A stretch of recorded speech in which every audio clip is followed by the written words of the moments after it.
Hello everyone. Our today's topic is breakdown of pyruvic acid in absence of oxygen. देखिए हमने सबसे पहले पढ़ा कि जो ग्लूकोज है वो ग्लूकोज का ब्रेकडाउन होता है and two molecules of pyruvic acid का फॉर्मेशन होता है. That process is called glycolysis. यानी ग्लाइकोलाइसिस तो सब में ही सिमिलर थी, बट अब वो उसके टू फेट होते हैं, in presence of oxygen and in absence of oxygen. In presence of oxygen में हमने पढ़ा crave cycle. In absence of oxygen में क्या, यानी अगर ऑक्सीजन प्रेजेंट नहीं है तब पायरुविक एसिड कैसे ऑक्सीडाइज होगा, तो आज ही हम पढ़ेंगे. देखिए breakdown of pyruvic acid in absence of oxygen, यहाँ पर ये कंप्लीट ऑक्सीडाइज नहीं होती है पायरुविक एसिड, तो हम ये कहेंगे कि इनकम्प्लीट ऑक्सीडेशन होता है. यानी pyruvic acid is incomplete oxidise. It is called anaerobic respiration. It is called anaerobic respiration. और क्या कहते हैं इसे? Fermentation. This fermentation term was used by Louis Pasteur. Further, यानी जब ये फर्मेंटेशन पता लग गया तो फर्दर जो साइंटिस्ट थे Buchner, he discovered zymase enzyme from the yeast cell. From the yeast cell. Yeast क्या है? एक फंगस ही है, यूनिसेलुलर फंगस. वहाँ से उन्होंने डिस्कवर किया था. एनारोबिक जो रेस्पिरेशन होता है ये होता कहाँ है? देखिए ग्लाइकोलाइसिस कहाँ होता है? साइटोप्लाज्म में. और उसके जो आगे का, यानी ये anaerobic respiration it also occurs in cytoplasm of sales.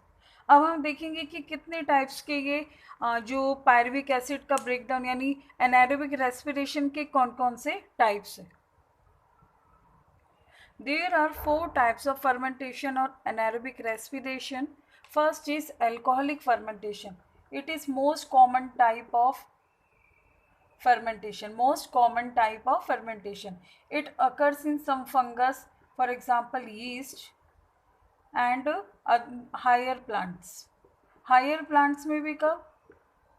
Seed germination के टाइम पर. ठीक है, at the time of seed germination. इसमें क्या होगा? देखिए ये जो पायरुविक एसिड है it is completed in two step. Alcoholic fermentation completed in two steps.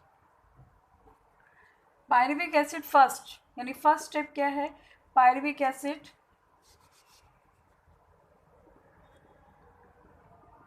ये है पायरुविक एसिड. इसका डीकार्बोक्सिलेशन होगा in the presence of decarboxylase enzyme. Decarboxylation हुआ, ये बना लेगा CH3CHO यानी एसिटाल्डिहाइड. ये क्या था? Pyruvic acid. ये किस में कन्वर्ट हो गया? एसिटाल्डिहाइड में. और डीकार्बोक्सिलेशन मीन्स क्या होता है? Decarboxylation means removal of CO2. यहाँ पे CO2 रिलीज हुई है. कितने मॉलिक्यूल से पायरुविक एसिड के? 2 मॉलिक्यूल्स. तो एसिटाल्डिहाइड के भी कितने मॉलिक्यूल्स फॉर्म हुए? 2. और CO2 भी कितने रिलीज हुए? 2. अब ये जो एसिटाल्डिहाइड है, एसिटाल्डिहाइड सेकेंड स्टेप CH3CHO, ये हाइड्रोजिनेज एंजाइम की प्रेजेंस में, हाइड्रोजिनेज एंजाइम की प्रेजेंस में C2H5OH अल्कोहल का फर्मेंटेशन, अल्कोहल का फॉर्मेशन करता है. C2H5OH.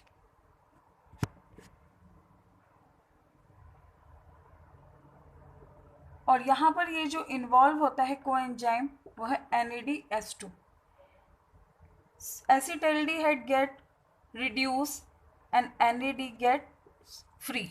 यानी ये हाइड्रोजन कौन रिसीव कर लेगा? अल्कोहल रिसीव कर लेगा, एसिटाल्डिहाइड रिसीव कर लेगा. और किसका फॉर्मेशन होगा? Ethyl alcohol. और NAD गेट्स फ्री. तो यहाँ पर ये अल्कोहलिक फर्मेंटेशन, किसका फॉर्मेशन हुआ है? अल्कोहल का फर्मेंटेशन हुआ है. ऑक्सीजन यहाँ पर यूज़ नहीं है तो इसलिए इसे हम एनारोबिक यानी ये फर्स्ट फर्मेंटेशन टाइप है. इस फर्मेंटेशन का कमर्शियल यूज़ भी होता है फॉर मेकिंग एल्कोहल्स, एंड ये बेकरी इंडस्ट्री में भी यूज़ होता है, ठीक है, फॉर बेकरी इंडस्ट्री। ये यीस्ट में मोस्टली मिलता है, ठीक है। तो ये 2 स्टेप्स में हुआ। Pyruvic acid first converts into acetaldehyde, then acetaldehyde converts into alcohol. Clear student? Next fermentation type. Second type of fermentation is lactic acid fermentation. जैसा नेम से इंडिकेट हो रहा है कि pyruvic acid will converted into lactic acid. ये है pyruvic acid, CH3CO COH। यहाँ पर ये किस में कन्वर्ट हो जाएगा? लैक्टिक एसिड, CH3CHOH, ये है लैक्टिक एसिड। स्टूडेंट अगर ये एग्जाम में आता है तो no need to write in molecular form, you can write directly pyruvic acid will converted into lactic acid in the presence of lactic dehydrogenase enzyme, lactic acid dehydrogenase enzyme। ये fermentation किस में मिलता है? Example lactic acid bacteria यानी LAB, जिसे हम lactobacillus भी कहते हैं, lactobacillus bacteria, and muscle cell. Muscle cell में किस टाइम? जब आप एक्सरसाइज कर रहे होते हैं तो आपकी मसल जो होती है उसे जब कंप्लीट ऑक्सीजन नहीं मिलती है, तो मसल को ऑक्सीजन नहीं मिलती है तो उस टाइम मसल टायर्ड हो जाती है, और टायर्ड इसी वजह से होती हैं बिकॉज ऑक्सीजन नहीं मिलती। उनमें किसका फॉर्मेशन हो जाता है? लैक्टिक एसिड का। इसलिए हमें टायर्ड फील होती है जब हम ज़्यादा वर्कआउट करते हैं, रनिंग करते हैं, कोई भी ऐसा फिजिकल वर्क करते हैं और उसमें मसल सेल जब टायर्ड होती है। रीज़न क्या है? Formation of lactic acid in cell. Third type of fermentation, यहाँ पे एक चीज़ और कि NADH2 भी प्रेजेंट होता है, क्योंकि ये जब डिहाइड्रोजनेज एंजाइम प्रेजेंट है तो जब ये हाइड्रोजन ऐड हो रहे हैं यानी ये रिड्यूस हो रहा है, तो ये हाइड्रोजन एक कार्बन के साथ और एक ऑक्सीजन के साथ में ऐड हो गया है, तो NAD gets free. Okay. Third type of fermentation is acetic acid fermentation. In this type, pyruvic acid first converted into acetaldehyde.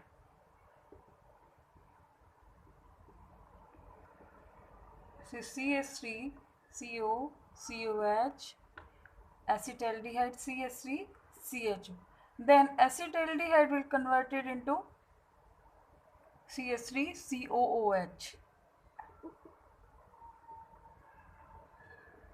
Acetic acid.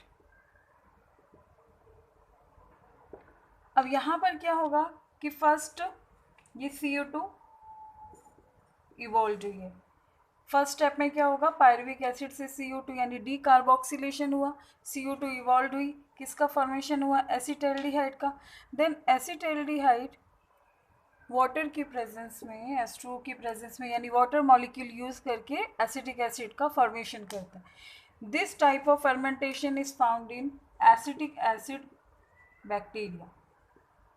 This bacteria produce acetic acid and it also used in commercially क्योंकि vinegar का formation करता है acetic acid bacteria. Naturally इसमें क्या हो रहा है? एनाएरोबिक respiration से एसिटिक एसिड का फॉर्मेशन हो रहा है, इसलिए इस बैक्टीरिया को भी कमर्शियली यूज़ करते हैं। And next last type of fermentation, देखिए ब्यूटारिक एसिड फर्मेंटेशन में क्या होता है? Pyruvic acid will be converted into acetic acid first, and then it will be converted into butyric acid.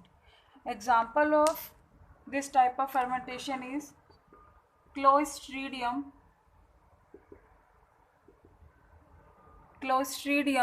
butyricum.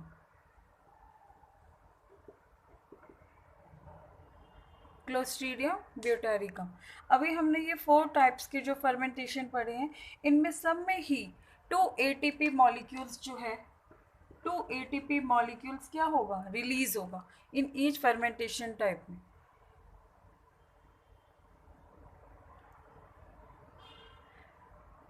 ठीक है, अब हम पढ़ेंगे next is what. Now we will see differences between aerobic and anaerobic respiration. We can also say difference between respiration and fermentation. It takes place in presence of oxygen. Anaerobic respiration takes place in, and it does not require of oxygen, we can say absence of oxygen. Complete oxidation, और इसमें क्या होता है, incomplete oxidation. किसका incomplete oxidation, glucose का, complete oxidation of glucose. और यहाँ पे क्या है, इनकम्प्लीट ऑक्सीडेशन ऑफ ग्लूकोज। यहाँ पे CO2 एंड H2O फॉर्म्ड होती है, CO2 एंड H2O फॉर्म्ड, यहाँ पे only CO2 formed, not H2O formed. During this aerobic respiration, high amount of energy is released, whereas in anaerobic respiration, less amount of energy released. Why? Because we have just discussed that in aerobic respiration only 2 ATPs are produced, while in aerobic respiration 36 or 38 ATPs are produced. Less amount of energy release. So here is difference between respiration and fermentation. Our next topic is interrelation between respiratory substrate. See student, carbohydrates are the main respiratory substrate. It is chief respiratory substrate. जब carbohydrate oxidise हो जाएंगे, then fats का क्या होगा, oxidation होगा। Fats भी oxidise हो गए, देन ऑर्गेनिक एसिड का ऑक्सीडेशन होगा, और सबसे लास्ट में होगा प्रोटीन्स का। ये हमारी बॉडी में भी फर्स्ट जो कार्बोहाइड्रेट ऑक्सीडाइज होते हैं, then fats, organic acid and last में प्रोटीन्स। अब हम ये देखेंगे कि इनका रिलेशन क्या है, कि कैसे ये ऑक्सीडाइज होके CO2 इवॉल्व करते हैं, कैसे पायरुविक एसिड का फॉर्मेशन होता है। यानी अभी तक हमने जो पढ़ा है उसकी समरी हम देख रहे हैं। यहाँ पर देखिए, फर्स्ट अगर है कार्बोहाइड्रेट, हम इसी फॉर्म में फूड खा रहे हैं। मेनली हमारा फूड जो होता है, जो कार्बोहाइड्रेट लेते हैं, तो कार्बोहाइड्रेट जब डाइजेस्ट होते हैं तो उसकी जो सिंपलेस्ट यूनिट होती है हमारी बॉडी में, वो क्या होती है, ग्लूकोज।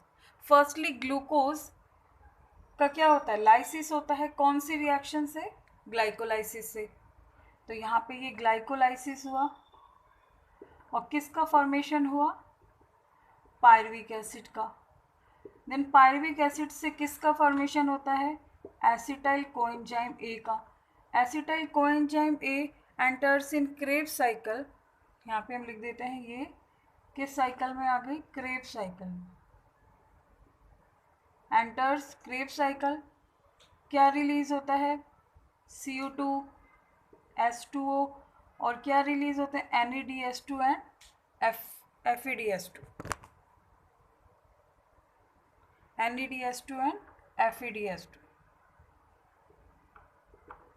अब NADH2 एंड FeDH2 से क्या फॉर्म होती है, ATP ड्यूरिंग ETS। ठीक है, ये तो था कार्बोहाइड्रेट। जब कार्बोहाइड्रेट का पूरा ऑक्सीडेशन हो गया, उसके बाद क्या होगा, फैट्स का। फैट्स की यूनिट जो होती है, सिंपलर फॉर्म होती है। Fats are made up of glycerol and fatty acid. Fatty acid and glycerol. Glycerol से फॉर्मेशन होगा PgAl का, यानी ग्लिसरॉल किससे फॉर्म हुआ है? PgAl, and we know PgAl is part of glycolysis, then glycolysis से पायरुविक एसिड, यानी ये इस तरह से कनेक्टेड हो गया। फैट्स इस तरह से कनेक्टेड है। फैट्स की यूनिट क्या है? Fatty acid and glycerol. Glycerols are made up of PgAl, phosphoglyceraldehyde, और phosphoglyceraldehyde are part of glycolysis. Then the chain will be go further. And third जो है वो है प्रोटीन। प्रोटीन की अगर हम देखें तो सिंपलेस्ट यूनिट क्या होती है? Amino acid. प्रोटीन की सिंपलर यूनिट क्या है? Amino acid. ये अमाइनो एसिड से किसका फॉर्मेशन होगा? देखिए, अमाइनो एसिड से डायरेक्टली पायरुविक एसिड भी फॉर्म हो सकता है एंड एसिटाइल कोएंजाइम का भी फॉर्मेशन होता है। देन पायरुविक एसिड का हुआ तो पायरुविक एसिड से एसिटाइल कोएंजाइम ए बनेगा, then acetyl coenzyme A will go into Krebs cycle, और अदरवाइज अमीनो एसिड से फॉर्मेशन हुआ एसिटाइल कोएंजाइम ए का directly, then it will go into Krebs cycle. तो इस तरह से ये तीनों ही रेस्पिरेटरी सबस्ट्रेट यानी जो ऑक्सीडाइज होंगे इस तरह से कनेक्टेड है। अब हम देख लेते हैं लास्ट ही ऑर्गेनेल्स।